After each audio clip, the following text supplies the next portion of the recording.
Bismillahirrahmanirrahim.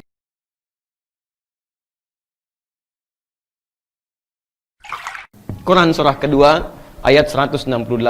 Ibu saya pernah di Mesir tahun 2006, Pak. 26 Juli saya ke Mesir. Ini debat dua mahasiswa. Ini kisah nyata. Dua-duanya hafal Quran. Mahasiswa Al-Azhar. Kata yang satu, rizki itu sudah dijanjikan oleh Allah, pasti diberikan. Gak usah ikhtiar, nanti juga datang. Kata yang satu, memang dijanjikan, tapi kan diikat dengan ikhtiar. Kata yang pertama, saya buktikan sama kamu, rizki akan diberikan walaupun tanpa ikhtiar. Maka dia masuk ke masjid. Di masjid itu dia masuk ke ruangan. Kalau kita zawiyah sekarang ya, ada ruangan khusus. Di situ dia sembunyi masuk ke bawah meja. Di masjidnya ada istilahnya muhsinin. Suka ada orang-orang baik yang ngasih makanan untuk orang itikaf. Begitu datang ngasih makanan, karena ini sembunyi, dia nggak dapat. Yang lain dikasih. Tayyib, hal min akhir, ada yang lain? Ngefish katanya nggak ada lagi. Maka pindah dia, yantakil jami' akhir. Tayyib, ya mencari, hari yang kedua datang lagi ngasih. Karena dia sembunyi, dia nggak dapat lagi. Berikan kepada yang ada, pindah lagi. Begitu hari ketiga sudah nggak kuat. Datang orang tadi, ngatakan lagi. Begitu dibagikan masih ada sisa. Ada lagi yang lain, karena orang ini sudah 3 hari nggak makan, mulai nggak kuat dia kasih kode. Dari balik tempat yang tadi. Begitu didatangi oleh pengurus masjid, masuk ke dalamnya, dibuka tempatnya, didapati ada seseorang yang sudah kelaparan. Maka dikasihlah kemudian 2 box makanan, 2 kotak. Begitu diberikan, ini jatah kamu katanya. Saat diberikan itulah temannya tadi yang berdebat, yang kedua datang menemui orang tadi, dia katakan, kan sudah saya bilang dari awal, rizki itu mesti dicari walaupun dengan sama gitu kan. Silakan, kan ibu begitu. Ada bagi-bagi kue, ibu nggak kebagian, gitu. Masya Allah. Ini ada gelas ya, isinya nggak ada, bisa begitu. Ya diatur sajalah gitu ya, luar biasa. Nah itu rizki namanya.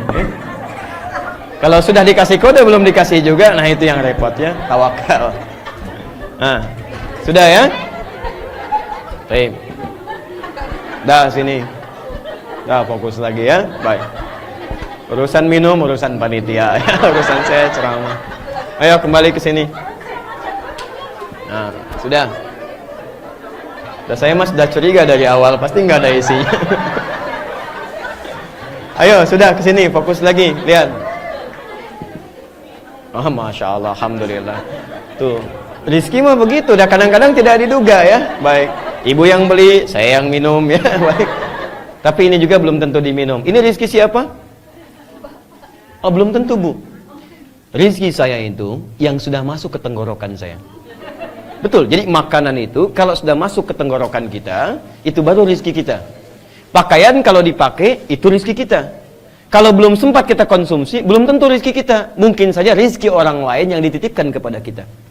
Ibu beli ini, niatnya kan untuk ibu. Tapi belum ibu minum. Tahu-tahu begitu nyampe sini, dikasih buat saya. Masya Allah. Ini kalau nggak saya minum, berarti rizki ini bukan punya saya. Begitu selesai taklim, diambil lagi sama ibu. Misal gitu kan. Maka ini bukan punya saya. Balik ke sini. Yuk, bismillah. Teruskan. Rizki ada di mana? Langit. Kita tinggal di mana? Bumi. Sekarang kita ada di mana? Di Oman. Asal kita dari mana? Indonesia. Baik, tinggal di Indonesia, rizki turun di Oman. Apa yang harus dilakukan? Turunlah Quran surah kedua ayat 168, paling kanan sebelah bawah di mushaf. Ingat, kita sedang bicara ikhlas. Ikhlas sesuai ketentuan Allah. Berarti kalau kita tidak ikuti ketentuannya, kita sedang tidak ikhlas. Baik, paling kanan sebelah bawah. Ya ayyuhan nas, hei manusia. Kulu. Lihat baik-baik. Kulu kalau diterjemahkan biasa, cari makan. Makan. Tapi kalau ibu nanti misal pernah dengar di bahasa Arab itu ada ilmu balaghah. Namanya mengungkapkan sesuatu berdasarkan keumumannya yang banyak dibutuhkan. Misal begini, maaf ya, maaf. Ibu kalau bekerja biasanya buat apa? Cari makan kan? Untuk makan. Pak mau kemana? Mencari sesuap nasi dulu, sesuap nasi. Padahal yang dicari banyak, ada yang sebakul, ada yang semacam-macam dan sebagainya. Ada untuk pakaian, ada untuk kendaraan dan seterusnya. Perhatikan baik-baik. Jadi bahasa Quran kulu itu maksudnya bukan sekedar cari makan, tapi bekerja untuk kehidupan. Kalau ibu misalnya sedikit belajar, nanti lebih dalam lagi, di bahasa Indonesia ada namanya sinekdok pas pototo. Ya, menyampaikan sebagian yang dimaksud keseluruhan. Lawannya sinekdok totem proparto, ini istilah saja ya. Kadang-kadang begitu gaya, tapi sederhana sebetulnya maknanya. Menyebutkan keseluruhan yang dimaksud sebagian. Besok ada pertandingan, Malaysia lawan Indonesia. Masya Allah, padahal yang main cuma seorang, main bulu tangkis. Malaysia lawan Indonesia. Apa semua orang Indonesia main bulu tangkis? Lawan seorang Malaysia, kan tidak. Nah, itu namanya totem proparto. Besok harimau Malaya melawan Garuda. Harimau lawan Garuda. Sepak bola, harimau sama Garuda. Gak akan nyambung, Garuda di atas, harimau di bawah. Baik, yang dimaksudkan orang-orang mewakili sebagian dari Malaysia, mewakili sebagian dari Indonesia. Itu namanya sinekdok pas pototo. Nah, sekarang lihat sini.